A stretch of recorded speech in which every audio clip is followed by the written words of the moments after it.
नमस्कार मित्रांनो, आज आपण जोफ्रे चौसर यांच्या द कॅन्टरबरी टेल्स मध्ये कामगार वर्गांचे म्हणजेच वर्किंग क्लास ह्याचे अत्यंत जिवंत आणि वास्तववादी चित्रण जोफ्रे चौसर यांनी केलेले आहे. या पात्रामधून आपल्याला मध्ययुगीन इंग्लंडमधील सामान्य लोकांचे जीवन, त्यांचे स्वभाव, सामाजिक स्थान यांची माहिती मिळते. सर्वप्रथम आपण द मिलर हे द कॅन्टरबरी टेल्स मधील सर्वात रंगतदार आणि लक्षवेधी पात्रांपैकी एक पात्र, त्याबद्दल माहिती पाहूया. तो अत्यंत ताकदवान आहे, मोठ्याने बोलतो, धाडसी आणि बिनधास्त आहे, विनोदप्रिय आहे. चौसर त्याचे वर्णन एक बलदंड व्यक्ती म्हणून करतात. तो कुस्तीमध्येही पारंगत आहे. आपल्या शारीरिक शक्तीचा त्याला अभिमान आहे. मिलरला सभ्य दरबारी वर्तनाची फारशी पर्वा नसते. त्याच्या कथा अनेकदा विनोदी, खोडकर, काही प्रमाणात बावडी म्हणजेच अश्लील देखील असतात. त्याची मिलर्स टेल ही कॅन्टरबरी टेल्स मधील सर्वात प्रसिद्ध विनोद कथांपैकी एक आहे.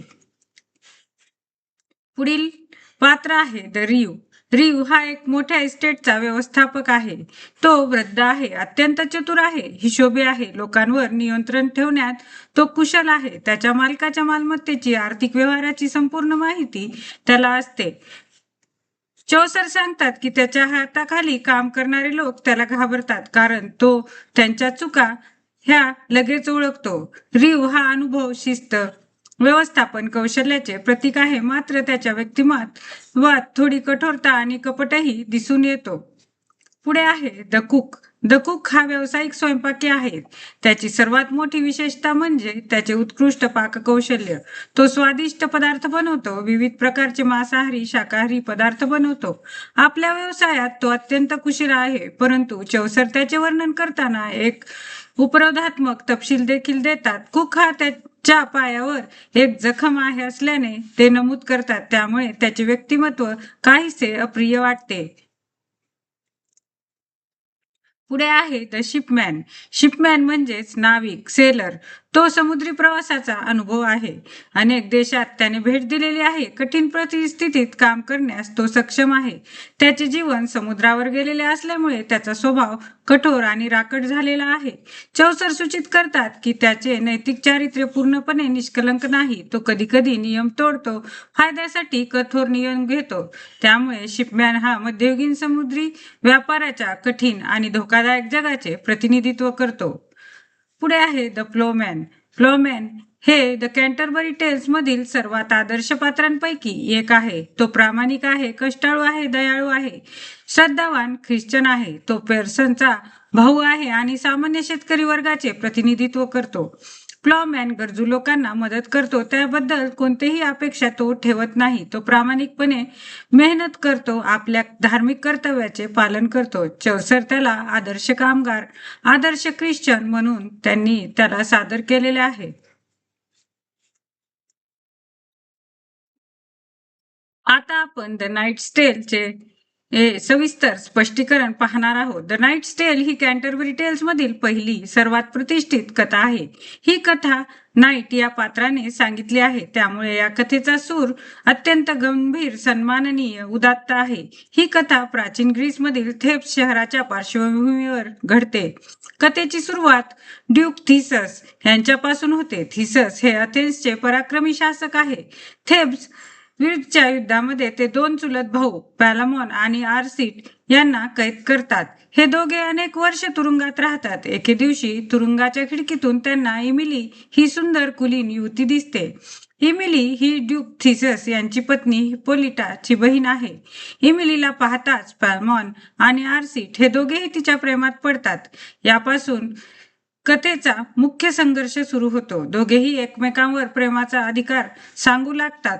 पॅलमॉन म्हणतो की त्याने एमिलीला प्रथम पाहिले, त्यामुळे तिच्यावर त्याचा हक्क आहे. आर्सिट म्हणतो की प्रेमाला कोणतेही नियम नसतात, त्यालाही एमिलीवर प्रेम करण्याचा अधिकार आहे. अशा प्रकारे दोन जवळचे मित्र, चुलत भाऊ, प्रेमामुळे प्रतिस्पर्धी बनतात. कथेतील प्रमुख विषय म्हणजेच कोर्टली लव्ह. मध्ययुगीन साहित्यात कोर्टली लव्ह ही अत्यंत महत्वाची संकल्पना होती. या संकल्पनेनुसार प्रेम हे आदर्श, पवित्र असते. प्रिय व्यक्तीसाठी त्याग करणे हे गौरवाचे मानले जायचे. प्रेमामुळे व्यक्ती अधिक उदात्त बनतो असा समज होता. पॅलमॉन आणि आर्सिट यांचे एमिलीवरील प्रेम हे कोर्टली लवचे उत्कृष्ट उदाहरण आहे. ऑनर अँड शिवॅलरी नाईटच्या कथेमध्ये शिवॅलरीला विशेष महत्व आहे. पॅलमॉन आणि आर्सीट हे केवळ प्रेमासाठी लढत नाही, तर ते आपला सन्मान टिकवण्यासाठी संघर्ष करतात. फेट अँड डिवाइन विल या कथेत आणखीन एक महत्वाचा प्रश्न म्हणजे मानवी जीवनावर नियंत्रण कोणाचे असते, मनुष्याचे की नियतीचे?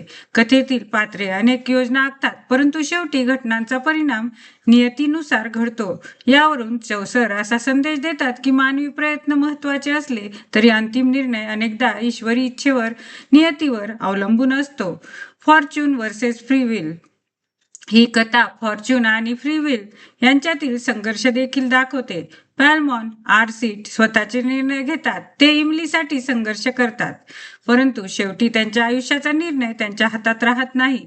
यामुळे वाचकाला विचार करायला भाग पाडले जाते. आपल्या आयुष्यात खरोखर किती गोष्टी आपल्या नियंत्रणात असतात? The Knight's Tale is a chivalric romance that explores love, honor, fate, and the conflict between human desire and divine will. The Miller's Tale. The miller's tale ही द कॅन्टरबरी टेल्स मधील दुसरी कथा आहे. ही कथा मिलर या पात्राने सांगितली आहे. विशेष म्हणजे मिलर हा ड्रंकन अवस्थेत म्हणजेच मध्यधुंद अवस्थेत ही कथा सांगतो. जाणीवपूर्वक द नाईट्स टेल मधील शौर्य, आदर्श, दरबारी प्रेमाच्या संकल्पनांना तो आव्हान देतो. जिथे द नाईट्स टेल ही गंभीर उदात्त कथा आहे, तिथे मिलर्स टेल ही विनोदी, उपरोधी, काही प्रमाणात बावडी फॅब्ल्यू आहे, म्हणजेच अश्लील कथा आहे. या कथेत मुख्य पात्रे म्हणजेच जॉन, एक वृद्ध सुतार, कार्पेंटर, ॲलिसन त्याची तरुण आणि सुंदर पत्नी, निकोलस जॉनच्या घरात राहणारा विद्यार्थी, ॲब्सॉलॉन चर्चमध्ये काम करणारा तरुण. जॉन हा वयस्कर असून त्याने स्वतःपेक्षा खूप लहान असलेल्या अलिसन शी विवाह केलेला आहे. तो तिच्यावर खूप प्रेम करतो, परंतु तो तिच्याबाबत अत्यंत संशयी व संरक्षणात्मक असतो.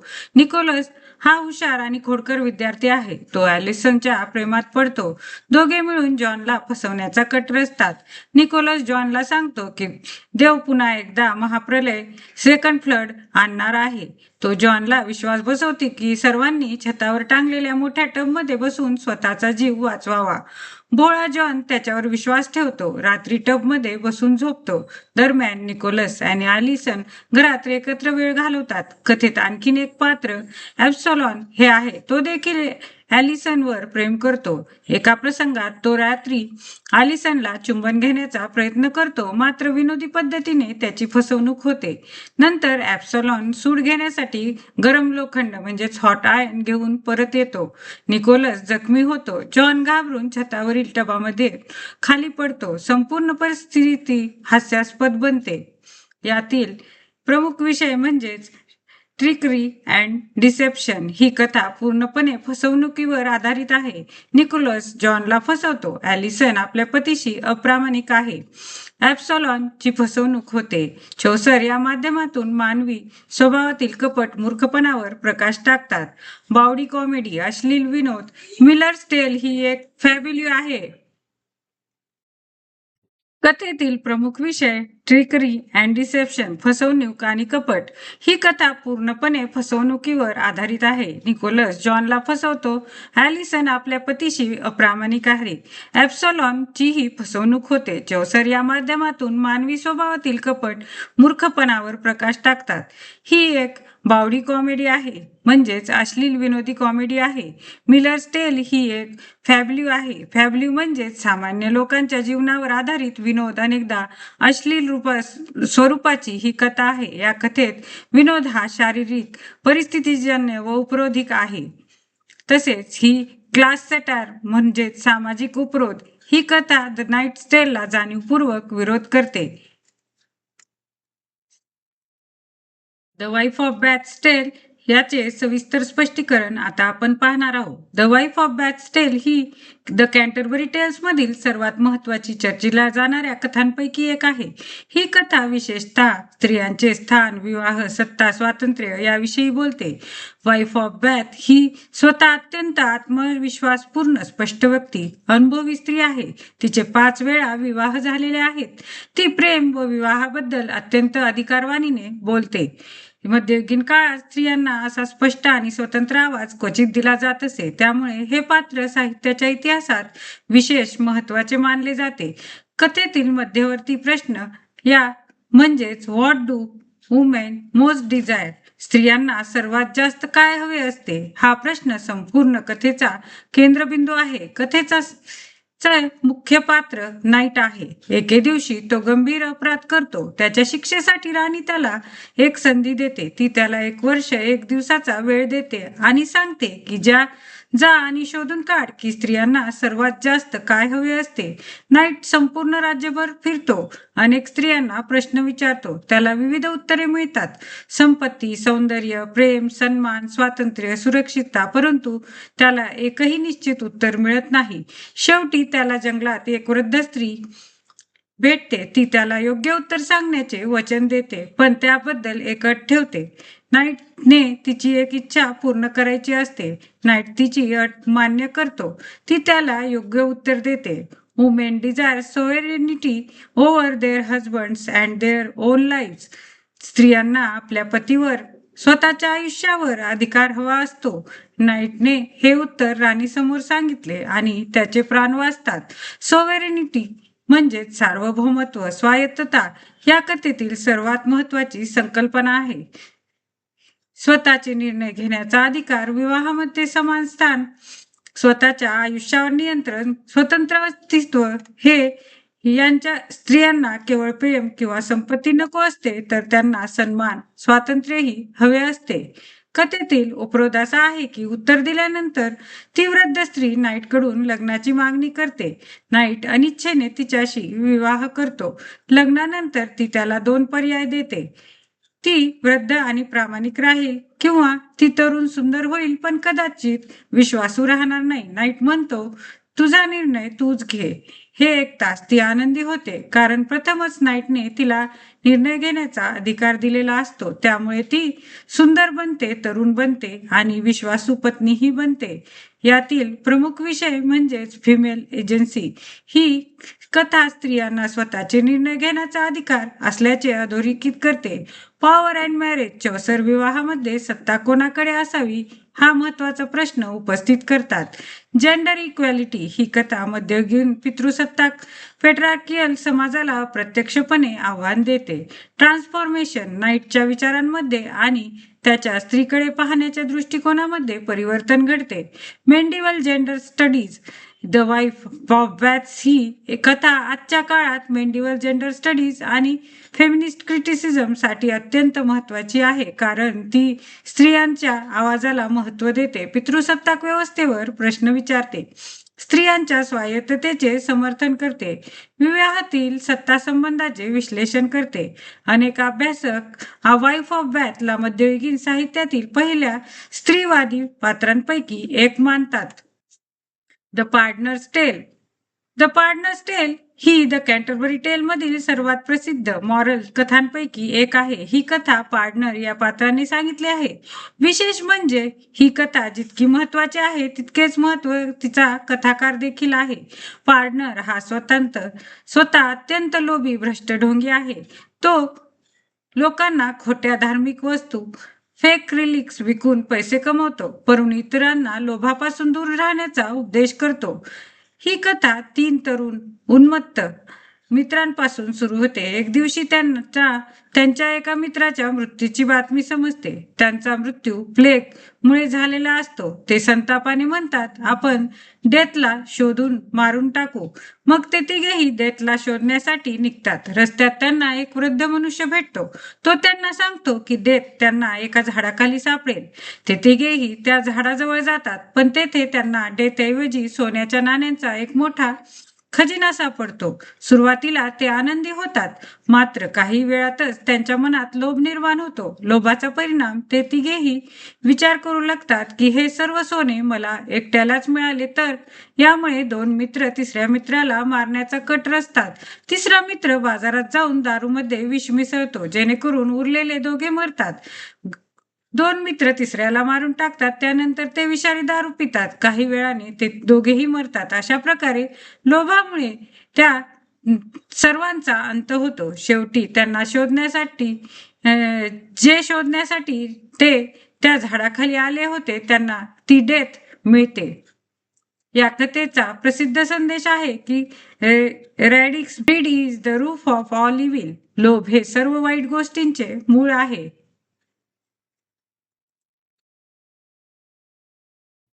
द नन प्रिस्ट टेल ही द कॅन्टरबरी टेल्स मधील सर्वात मनोरंजक व लोकप्रिय कथा आहे. ही कथा नन प्रिस्ट त्या पात्राने सांगितली आहे. ही एक बीस्ट फेबल म्हणजेच प्राण्यांवर आधारित कथा आहे ज्यामध्ये प्राण्यांच्या माध्यमातून मानवी स्वभाव, दोष, गुण यांचे चित्रण केले जाते. या कथेचा मुख्य नायक चॉन्टेक्लिअर एक सुंदर, अभिमानी, आत्मविश्वासपूर्ण कोंबडा म्हणजेच रूस्टर आहे. चॉन्टेक्लिअर हा एका शेतात कोंबडा आहे. तो अत्यंत देखणा असून त्याला आपल्या सौंदर्याचा, आवाजाचा खूप अभिमान आहे. एका रात्री त्याला एक भयानक स्वप्न पडते. त्याला स्वप्नात एक कोल्हा फॉक्स दिसतो जो त्याच्यावर हल्ला करणार असतो. हे स्वप्न आपल्या पत्नी पर्टिलोटला तो सांगतो. पर्टिलोट त्याची थट्टा करते आणि म्हणते, हे फक्त एक वाईट स्वप्न आहे, त्याला फार महत्व देऊ नकोस. यानंतर कथेतील एक महत्वाचा प्रश्न उपस्थित होतो. स्वप्ने भविष्य सांगतात का? चौसर या विषयावर विनोदी आणि तात्विक चर्चा करतात. काही दिवसांनी चॉन्टेक्लिअर बागेत फिरत असताना त्याला खरोखरच एक कोल्हा दिसतो व तो फॉक्स त्याला म्हणतो, तुझा आवाज किती सुंदर आहे, कृपया मला एक गाणे ऐकव. फॉक्स सतत त्याची स्तुती करत असतो. चॉन्टेक्लिअरला आपल्या आवाजाचा खूप अभिमान असल्यामुळे तो आनंदी होतो. तो डोळे बंद करून गाणे गाण्यास सुरुवात करतो. याच क्षणी फॉक्स त्याला पकडतो आणि तोंडात धरून पळतो. फॉक्सला घेऊन पळत असताना चॉन्टेक्लिअर अत्यंत चातुर्याने म्हणतो, तू मागे वळून लोकांना सांग की तू मला पकडले आहेस. फॉक्स अभिमानाने मागे वळतो, बोलण्यासाठी तोंड उघडतो. त्या क्षणी चॉन्टेक्लिअर उडून झाडावर जाऊन बसतो. अशा प्रकारे त्याची बुद्धिमत्ता त्याचा जीव वाचवतो. शेवटी चॉन्टेक्लिअर म्हणतो, जो एकदा फसतो तो पुन्हा तशीच चूक करत नाही. कथेतील मुख्य विषय फ्लॅटरी आणि प्राईड म्हणजे स्तुती आणि अहंकार. कथेतील सर्वात महत्वाचा संदेश आहे. अतिरिक्त स्तुती आणि अहंकार माणसाला संकटात टाकू शकतात. चॉन्टेक्लिअर स्वतःच्या अभिमानामुळे फॉक्सच्या जाळ्यात अडकतो. Wisdom over vanity. जरी चॉन्टेक्लिअर सुरुवातीला आपल्या गर्वामुळे अडचणीत सापडतो तरी शेवटी तो आपल्या बुद्धिमत्तेने स्वतःची सुटका करतो. सटायर म्हणजेच उपरोध. चौसर या कथेमध्ये प्राण्यांच्या माध्यमातून मानवी स्वभावाची खिल्ली उडवतात. अहंकार, मूर्खपणा, स्तुतीला भुलणे, दिखाऊपणा हे सर्व गुण मानवी समाजातही दिसून येतात. मॉन्क हेरोइक स्टाईल या कथेचे सर्वात मोठे वैशिष्ट्य आहे. तिची मॉन्क हेरोइक स्टाईल म्हणजेच साध्या किंवा विनोदी घटनेचे वर्णन महाकाव्याच्या इपिक शैलीत करणे. येथे फक्त एक कोंबडा आणि कोल्याची कथा आहे, परंतु चौसर तिचे वर्णन इतका भव्य आणि गंभीर पद्धतीने करतात की ती एखाद्या महाकाव्यासारखी वाटते. म्हणून नन प्रिस्ट टेल हे मॉन्क हेरोइक शैलीचे उत्कृष्ट उदाहरण मानले जाते. जिओफ्रे चौसर यांना फादर ऑफ इंग्लिश लिटरेचर असे म्हटले जाते. त्यांनी इंग्रजी साहित्याला नवीन दिशा दिली. आपल्या लेखनाद्वारे मानवी जीवनाचे अत्यंत वास्तववादी चित्रण.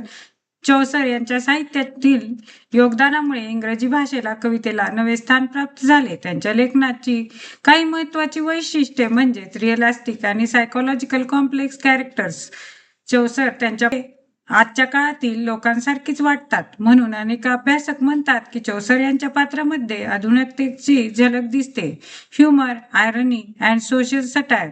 चौसर यांच्या लेखनात सर्वात मोठी ताकद म्हणजे ह्युमर, आयरोनी आणि सोशल सटायर आहे. चर्चमधील भ्रष्टाचार, सामाजिक विषमता, ढोंगीपणा, मानवी दुर्बलता यांचे अत्यंत प्रभावी चित्रण त्यांनी केलेले आहे. त्यांचे प्रमुख योगदान म्हणजेच हेरोइक कपलेट, 2 ओळींचा यमकबद्ध रायमिंग छंद.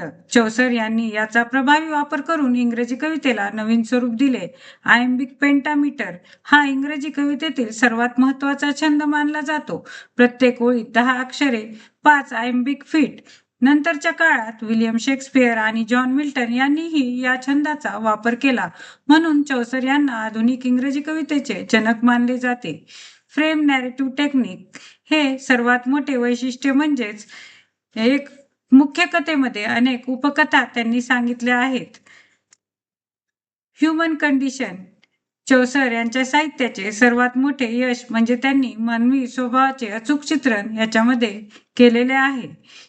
जोफ्रे चौसर यांनी इंग्रजी साहित्याला नवी ओळख दिली, वास्तववादी पात्रांची निर्मिती केली, विनोदी उपरोधाद्वारे समाजाचे चित्रण केले, विविध साहित्य प्रकाराचा प्रभावी वापर केला, इंग्रजीतला हेरोइक कपलेट, आयम्बिक पेंटामीटर यासारख्या तंत्रांची समृद्ध केले, फ्रेम नॅरेटिव्हच्या माध्यमातून मानवी जीवनाचा सखोल अभ्यास सादर केला.